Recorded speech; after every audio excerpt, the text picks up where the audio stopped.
Subscribe कीजिए हमारे लक्ष्य एकेडमी प्रयागराज चैनल को, बेल आइकन दबाइए सबसे पहले नोटिफिकेशन पाने के लिए। चलिए लगाइए हेडिंग सब लोग। समानता का अधिकार। समानता का अधिकार अनुच्छेद 14 से लेकर 18 के बीच है। तो चलिए पहला अनुच्छेद स्टार्ट करते हैं। अनुच्छेद 14 में क्या है देखिए। अनुच्छेद समझ लीजिए फिर लिखिएगा। अनुच्छेद 14 दो बातें करता है। नंबर 1 कहता है कि विधि के समक्ष समानता, विधि के समक्ष समानता का अधिकार होगा। संविधान निर्माताओं ने संविधान के अनुच्छेद 14 में पहली बात ये कही कि विधि, विधि का मतलब यहाँ पे किससे है? कानून से है। यानी कानून के विधि के समक्ष, अच्छा छूट गया क्या, विधि के समक्ष समानता का अधिकार। दूसरी बात क्या है?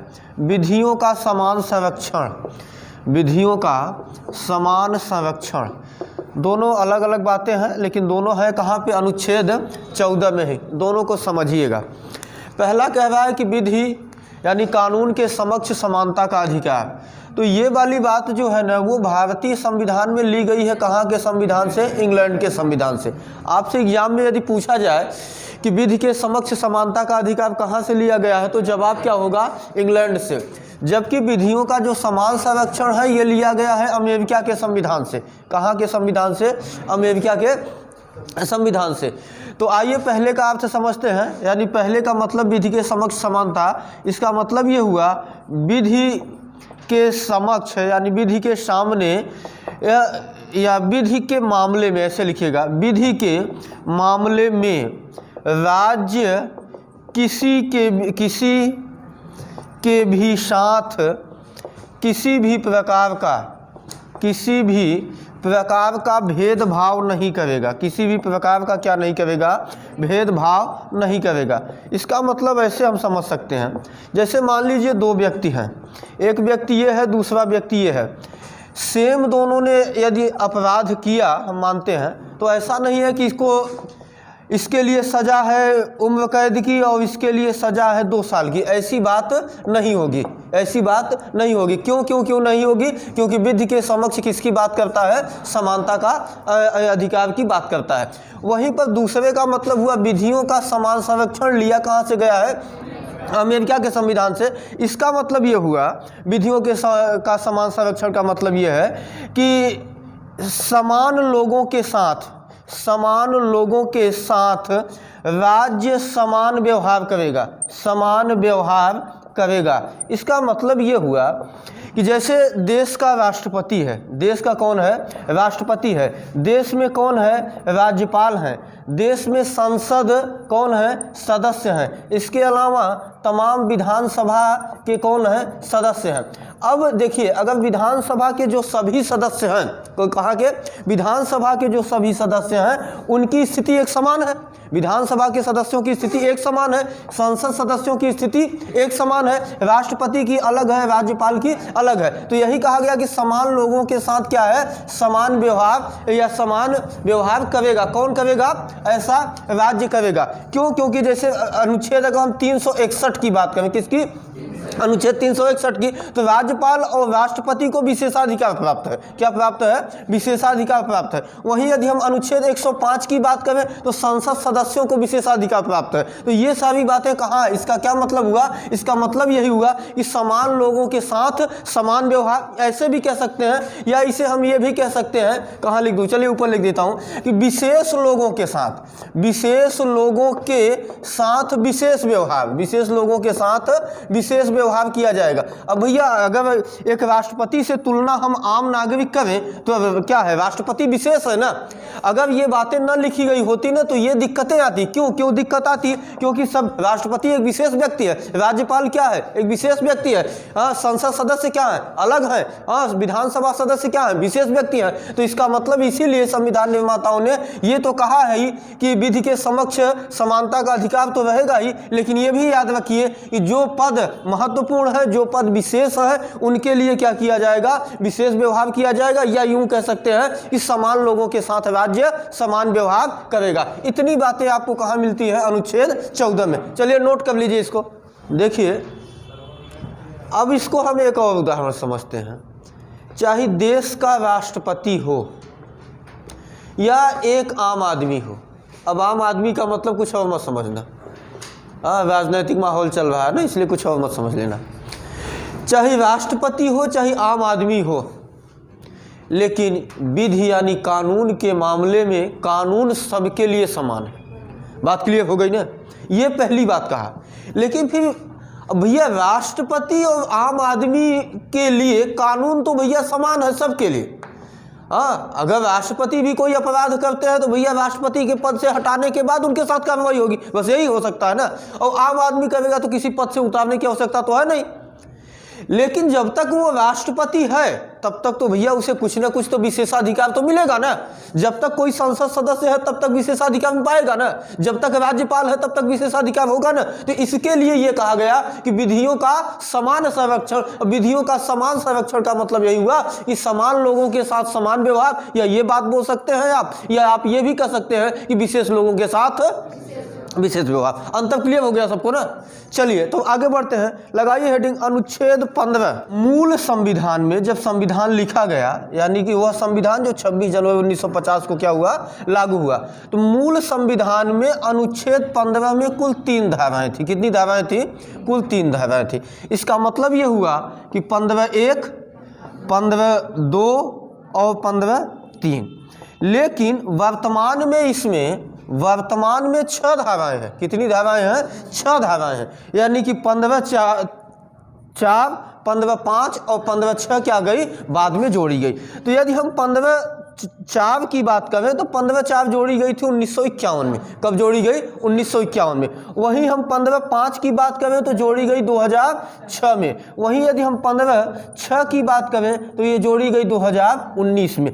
यानी कि 1951, 2006 और 2019 में किसमें? अनुच्छेद 15 में 3 और धाराएं जोड़ी गई हैं। तो 3 पहले से और 3 बाद में, टोटल कितनी हो गई? 6 हो गई। तो चलिए पहले देख लेते हैं कि अनुच्छेद 15(1) में किस बात का उल्लेख था।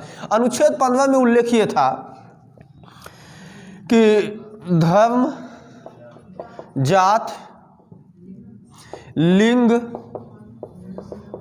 नस्ल, जन्मस्थान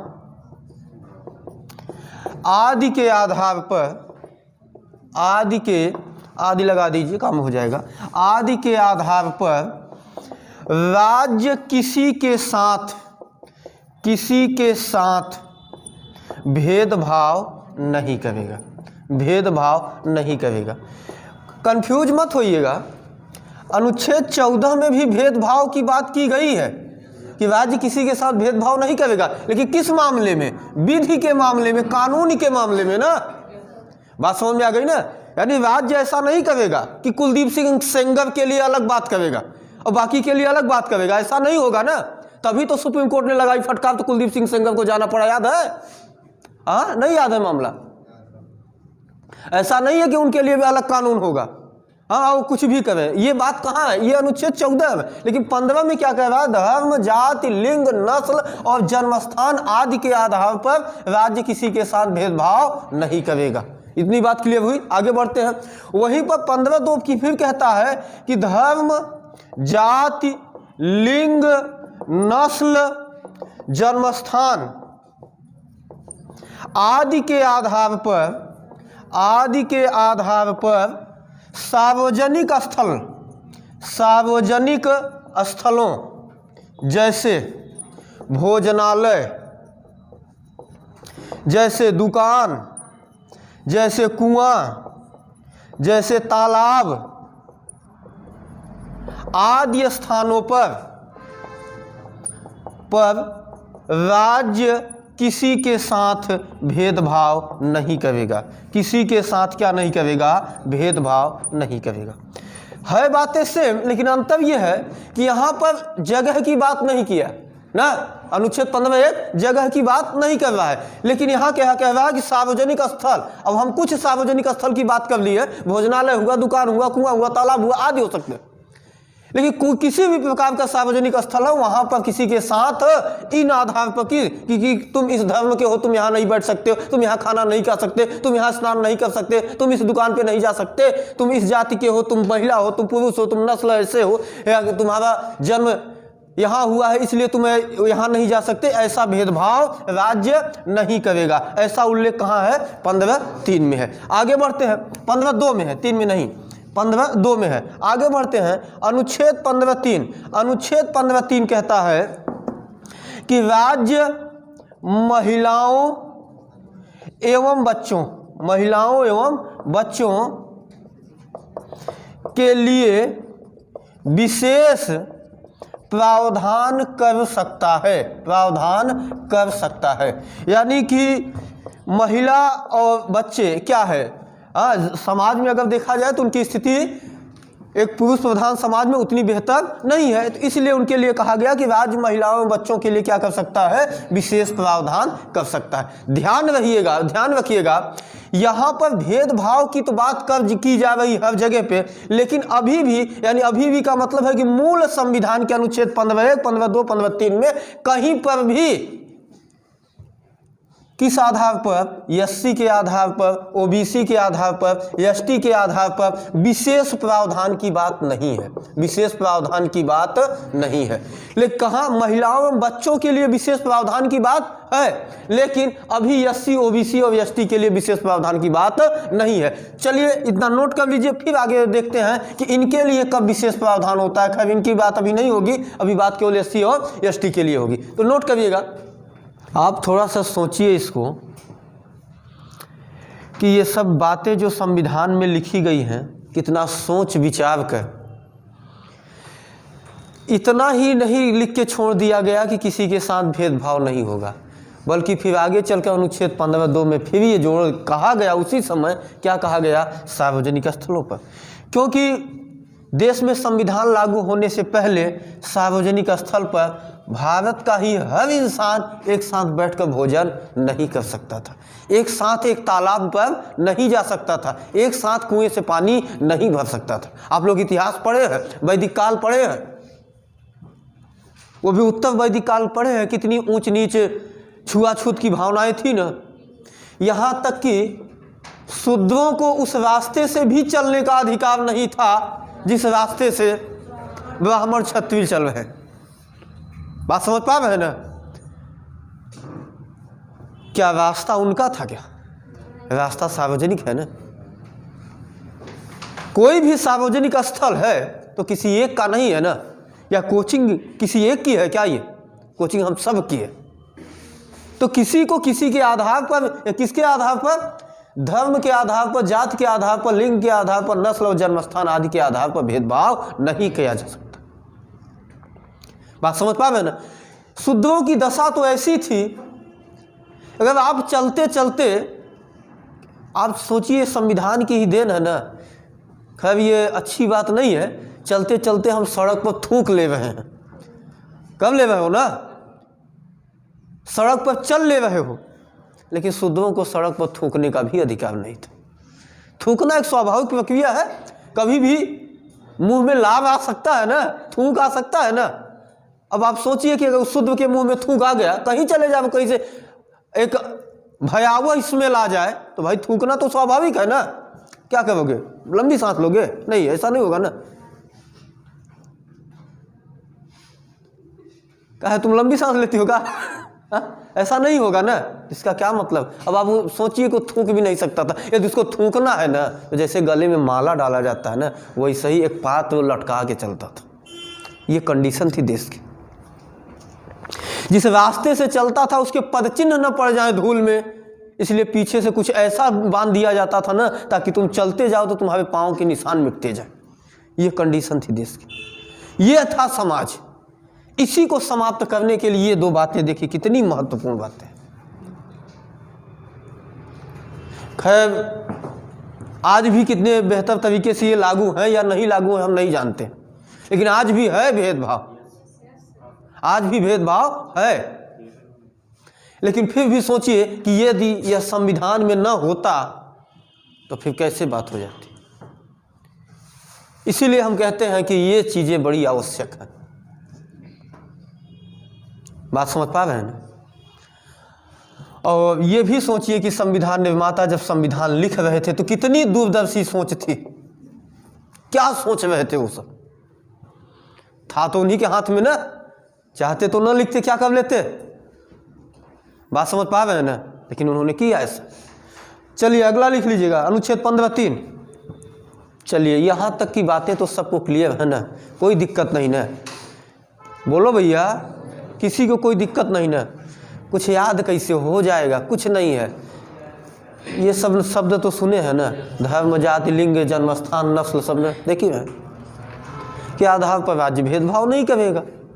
फिर सवाल है कहाँ, हर जगह तो बात ही है, लेकिन कहाँ पर भी, सार्वजनिक स्थल पर भी। ये 15 तो हो गया। फिर बात करते हैं कि उस समय लगा संविधान निर्माताओं को इस सबसे बुरी स्थिति किसकी है, महिलाओं एवं बच्चों की है, तो उनके लिए हम विशेष प्रावधान कर देंगे, कर सकते हैं, ऐसा संविधान में लिख दिया उन्होंने। अब लेकिन सवाल ये है कि 15(4), 15(5) और 15(6) में क्या है, तो इसको समझिए, उसके बाद लिखिए। समय था, संविधान लगभग लागू हो गया था, समय था 1950। संविधान 26 जनवरी 1950 को लागू हुआ, संविधान के लागू होने के बाद, लेकिन समय ही चल रहा था क्या, 1950। 1950 में उस समय एक राज्य था जिसका नाम था मद्रास। मद्रास की सरकार ने संविधान के अनुच्छेद 15(1), 15(2) और 15(3) में लिखी गई बातों से एक कदम और आगे बढ़ी और आगे बढ़कर एससी और एसटी के लिए, यानी अनुसूचित जाति एवं अनुसूचित जनजाति के लिए विशेष प्रावधान, हम सिर्फ विशेष की बात करेंगे, विशेष प्रावधान दिया।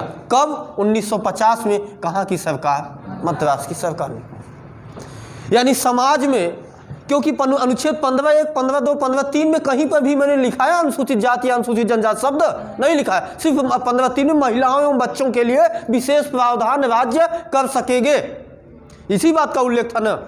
लेकिन संविधान लागू होने के बाद मद्रास की सरकार ने अनुसूचित जाति एवं अनुसूचित जनजाति के लिए क्या करती है, विशेष प्रावधान देती है। क्या इस बात का उल्लेख संविधान में था? नहीं था उस समय ना, समझ पा रहे हो ना भैया? क्योंकि आपको 15(1), 15(2), 15(3) बता दिया गया ना, कहीं पर इस बात का उल्लेख नहीं था। तभी तो हमने कहा कि मद्रास की सरकार एक कदम और आगे बढ़ी और बढ़ के क्या, अनुसूचित जाति एवं अनुसूचित जाति के लिए किसकी बात करी, विशेष प्रावधान की। मामला गया सुप्रीम कोर्ट में। उस केस का नाम था चंपाकम दोरायजन बनाम मद्रास सरकार। किसने दिया था विशेष प्रावधान? मद्रास सरकार ने। तो चंपाकम दोरायजन बनाम मद्रास सरकार का मामला पहुंचा कहाँ? सुप्रीम कोर्ट ने। सुप्रीम कोर्ट हमेशा कोई भी निर्णय देगी तो संविधान के आधार पर ही देगी ना। जो संविधान में है उसको वो मानेगी और जो संविधान में नहीं है उसे नहीं मानेगी। तो क्या संविधान में विशेष प्रावधान की बात थी किसके लिए? एससी और एसटी के लिए? नहीं थी। तो इसीलिए इस मामले में सुप्रीम कोर्ट ने निर्णय दिया कि ये जो एससी और एसटी के लिए विशेष प्रावधान दिया गया है मद्रास सरकार के द्वारा, इसे हम क्या करते हैं, निरस्त करते हैं। यानी पहली बार मद्रास सरकार ने जो विशेष प्रावधान दिया था, सुप्रीम कोर्ट ने उसे क्या कर दिया, निरस्त कर दिया। क्यों निरस्त किया? क्योंकि इसका उल्लेख संविधान में नहीं था। अब दो रास्ते थे। एक रास्ता था कि वैसे ही शांत हो जाते, न देते विशेष प्रावधान, लेकिन दूसरा रास्ता ये भी था कि सुप्रीम कोर्ट के भी निर्णय को तो संसद पलट सकती है ना, कर सकती है ना। तब इसीलिए अब संविधान में किया गया प्रथम संविधान संशोधन। प्रथम संविधान संशोधन अभी तक आप जो पढ़ते आए हैं उसका संबंध सिर्फ भूमि अधिग्रहण से ही नहीं था। कई ऐसे बातें थी जिसके लिए कौन सा संशोधन करना पड़ा, प्रथम संविधान संशोधन। उसमें यह भी बात थी, क्या बात, कि SC और ST के लिए मद्रास सरकार के द्वारा दिया गया विशेष प्रावधान को जब सुप्रीम कोर्ट क्या करती है, निरस्त कर देती है। किस मामले में? चंपाकम द्वैवाजन बनाम मद्रास सरकार के मामले में जब निरस्त कर देती है, तो उसी समय जब प्रथम संविधान संशोधन किया गया, तो सुप्रीम कोर्ट के निर्णय को क्या करने के लिए, निर्णय को नहीं, न्यूट्रल की हिंदी क्या होगी, महत्वहीन, हाँ, निष्क्रिय, निर्णय को, सुप्रीम कोर्ट के निर्णय को निष्क्रिय करने के लिए, निर्णय क्या था कि विशेष प्रावधान नहीं हो सकता, तो उसको क्या करना पड़ेगा, निष्क्रिय करना पड़ेगा ना। तो प्रथम संविधान संशोधन 1951 में सुप्रीम कोर्ट के निर्णय को, कई बार लिख गया यार, निर्णय को निष्क्रिय करने के लिए कौन सा संशोधन लाया गया? प्रथम संविधान संशोधन लाया गया। और इसी संशोधन के तहत ये कहा गया कि भैया अनुसूचित जाति एवं जनजाति के लिए राज्य विशेष प्रावधान कर सकते हैं, विशेष प्रावधान कर सकते हैं। अब संशोधन हो गया यदि संविधान में, तो अब सुप्रीम कोर्ट उसे निरस्त नहीं कर सकती। संशोधन को तो कर सकती है ना, यही तो अनुच्छेद 13 में यही तो बताया गया था, विधि की परिभाषा। 24वां संविधान संशोधन याद है ना, इंदिरा गांधी की सरकार ने 24वां संविधान संशोधन कहा, 24वां संविधान संशोधन किया और कहा कि संविधान संशोधन विधि और सामान्य विधि में अंतर है। ये तो सुप्रीम कोर्ट ने कहा कोई अंतर नहीं है ना, अंतर है। आप संविधान संशोधन विधि को क्या, उसको तो न्यायालय में चुनौती भी नहीं दी जा सकती है। ये बातें याद है ना, जब याद रखोगे तभी आगे चल के मजा आएगा। तो ये था प्रथम संविधान संशोधन। तो अनुसूचित जाति एवं जनजाति के लिए राज्य विशेष प्रावधान कर सकते हैं, और इसीलिए अनुच्छेद जो नया जोड़ा गया वो अनुच्छेद कौन सा था? 15(4). 3 तक तो मूल संविधान में था ना, अब कौन सा आ गया? 15(4). किस संविधान संशोधन के तहत? प्रथम संविधान संशोधन 1951। 51, 52 कहाँ, भांग कहाँ होगा, 1951। एक बात, दूसरी बात जिसको समझ में होगी वो बताएगा। पहला संविधान संशोधन कब हुआ है? 1951 में हुआ है ना। लेकिन मैं आप लोगों को कई बार बताया हूं कि पहला लोकसभा चुनाव 1951 और 52 में हुआ था। यानी कि लोकसभा का गठन, या यूं कह सकते हैं कि राज्यसभा का गठन कब हो पाया? 1952 में। लोकसभा, राज्यसभा और राष्ट्रपति ही मिला के तो क्या बनते हैं? संसद बनती है ना। तो संविधान संशोधन कौन करता है? संसद करेगी ना। लेकिन जब पहला संविधान संशोधन किया गया तो क्या उस समय लोकसभा और राज्यसभा थी? क्वेश्चन समझ गए कितने लोग? समझ गए ना। तो उस समय लोकसभा राज्यसभा थी क्या? तो मेरा सवाल यह है, जिसे पता होगा हाथ उठाएगा। फिर ये संशोधन किया किसने होगा? और जो बोला पहले यहीं से खींच के मारेंगे। बताओ अंशु।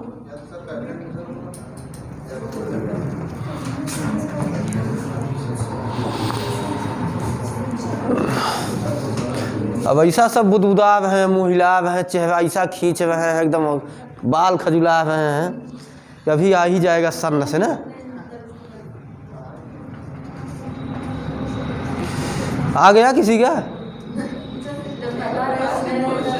तब का बुदबुदा रहे हो तुम? तो कभी बोलबे नहीं करती, तो हम देखे हैं जब से कोचिंग में आई है आज तक ना, इसकी आवाज़ सुनने के लिए लोग तरस गए हैं। कभी बोली ही नहीं है। और कोई ऐसा है? भारतीय स्वतंत्रता अधिनियम 1947।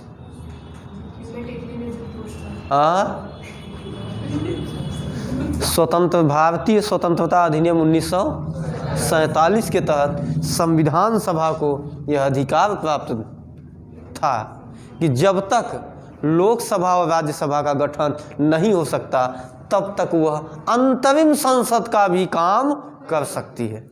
अंतरिम संसद तो समझ पाए ना? हो गया। तो 15(4) में क्या है, क्या जोड़ा गया पहले संविधान संशोधन के तहत? कि भैया जो भी अनुसूचित जाति एवं अनुसूचित जनजाति के लोग सामाजिक और किसके आधार पर, शैक्षणिक आधार पर पिछड़े हुए हैं, उनके लिए राज्य यदि चाहता है तो उनको विशेष प्रावधान कर सकता है। यहीं से मैं एक बात आपको याद दिला दूं कि दो ही आधार याद रखिएगा, कौन कौन, सामाजिक और शैक्षणिक आधार पर पिछड़े हों। तो सामाजिक आधार पर पिछड़े बात तो समझ पा रहे हैं, शैक्षणिक तो जान ही रहे हैं कि अनुसूचित जाति एवं जनजाति के लोगों में आज भी शिक्षा का स्तर क्या है, तो हम तो बात कर रहे हैं 1950 की। बात समझ पाए ना? यानी मैं सीधा बोलूं तो आर्थिक आधार की बात नहीं की गई, याद है ना, ये याद रखिएगा। चलिए अनुच्छेद 15(5)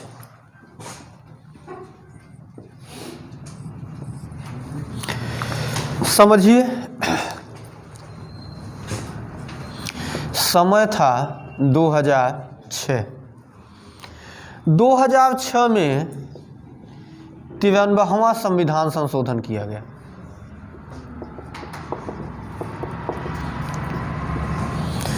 तो 93वें संविधान संशोधन अधिनियम 2006 के तहत अनुच्छेद 15 में एक नई धारा कौन सी जोड़ी गई, 15(5). 15(4) किसके तहत, प्रथम संविधान संशोधन अधिनियम 1951 के तहत, और 15(5) 93वें संविधान संशोधन अधिनियम 2006 के तहत।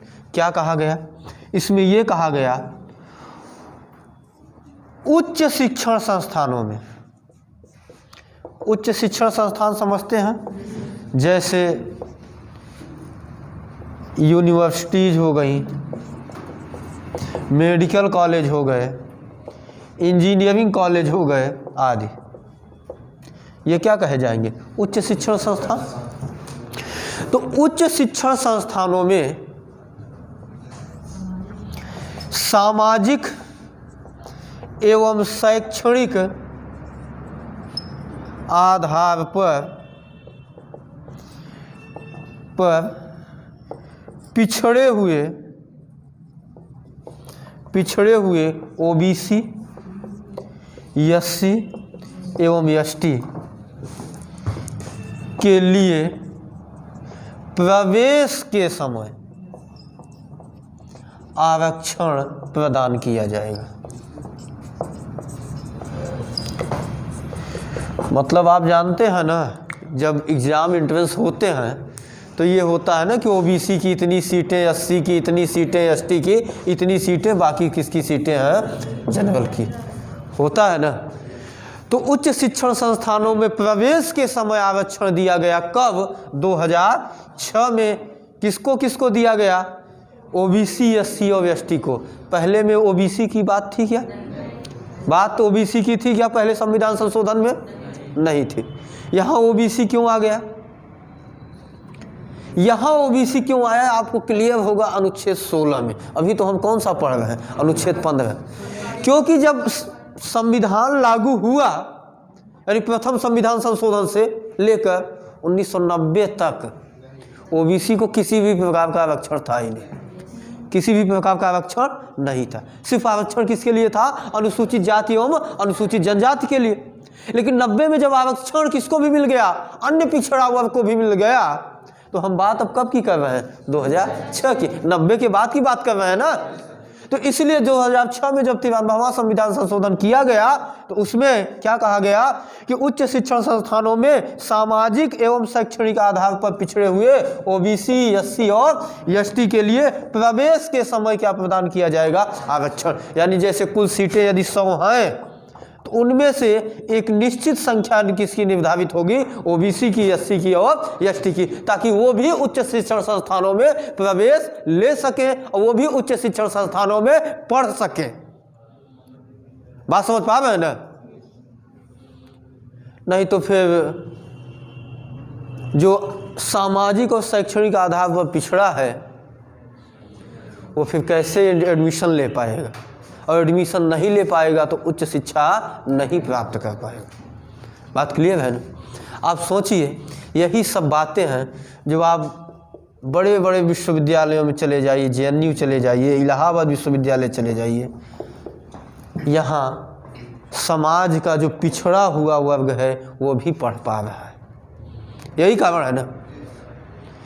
एक चीज़ और ध्यान दीजिएगा, इसमें सिर्फ ये बात नहीं कही गई क्या कि उच्च शिक्षण संस्थानों में प्रवेश, बल्कि उच्च शिक्षण संस्थान चाहे वो निजी हो, चाहे वो अनुदानित हो, चाहे वो गैर अनुदानित हो, सब में मिलेगा। निजी का मतलब प्राइवेट भी है, तब भी यदि कोई प्राइवेट मेडिकल कॉलेज है तो वो भी OBC SC और ST के लिए प्रवेश के समय आरक्षण प्रदान करेगा। बात समझ पा रहे हैं ना। ऐसा नहीं केवल सरकारी में। तो याद रखिएगा OBC SC और ST को किसी भी प्रकार के उच्च शिक्षण संस्थान में, किसी भी प्रकार का मतलब निजी हो, अनुदानित हो या गैर अनुदानित। अनुदानित का मतलब समझते हैं ना, जिसको सरकार पैसे अनुदान दे रही हो। गैर अनुदानित का मतलब जिसे अनुदान नहीं मिल रहा हो। तब भी तुमको अनुदान मिले या न मिले, लेकिन तुम्हें आरक्षण देना पड़ेगा। किस समय? प्रवेश के समय। ऐसा कब कहा गया? 53वां संविधान संशोधन अधिनियम 2006 में कहा गया। समझ पाए ना। तो चलिए नोट करिए इसको। ये भी याद रखिएगा, ये समय कब है? 2006 में। यानी कि कम से कम ये तो कह निश्चित कर लिया गया कि भैया प्रवेश तो सभी पा सकता है, चाहे वो किसी भी प्रकार का क्या हो, उच्च शिक्षण संस्थान हो, चाहे वो प्राइवेट हो, चाहे अनुदानित हो, चाहे गैर अनुदानित हो, वहाँ तो मिलेगा। अब ये कब संशोधन किया गया है? 2006 में। कौन सा संशोधन है? 93वां। अब आप दिमाग को थोड़ा सा बदलिए कि भारतीय समाज का वह वर्ग जिसको इसका लाभ नहीं मिल रहा है, वो इसका तो विरोध करेगा ही ना।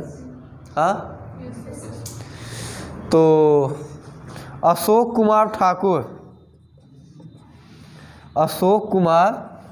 ठाकुर बनाम भारत संघ, किसने ये दिया है? भारत सरकार ने किया ना। तो अशोक कुमार ठाकुर बनाम भारत संघ 2008, ये कब किया गया?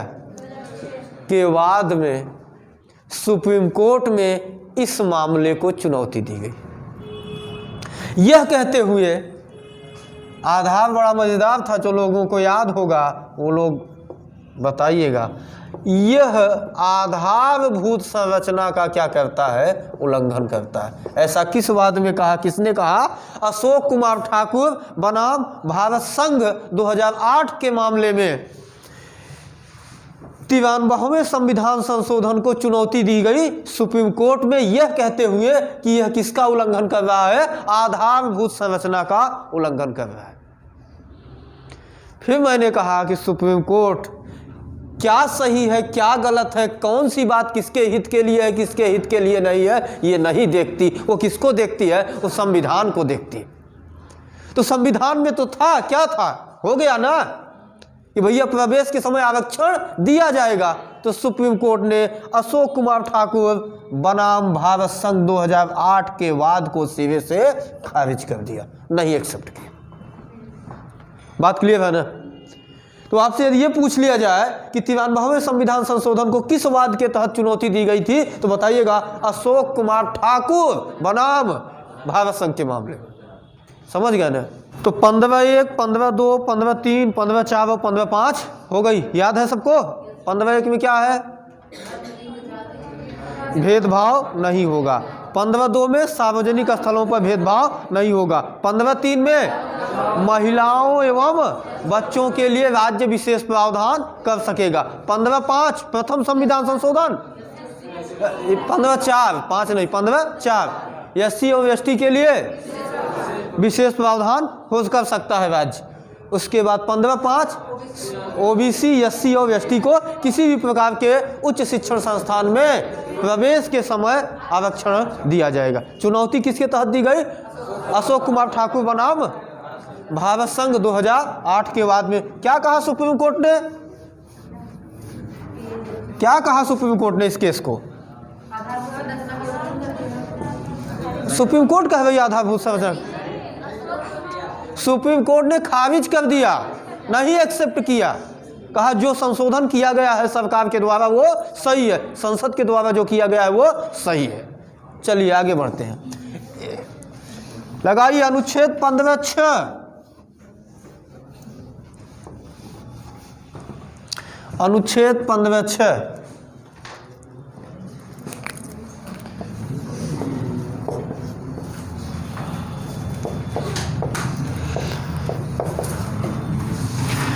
आइए बोर्ड पे समझिए, बड़ा चर्चा में है ना।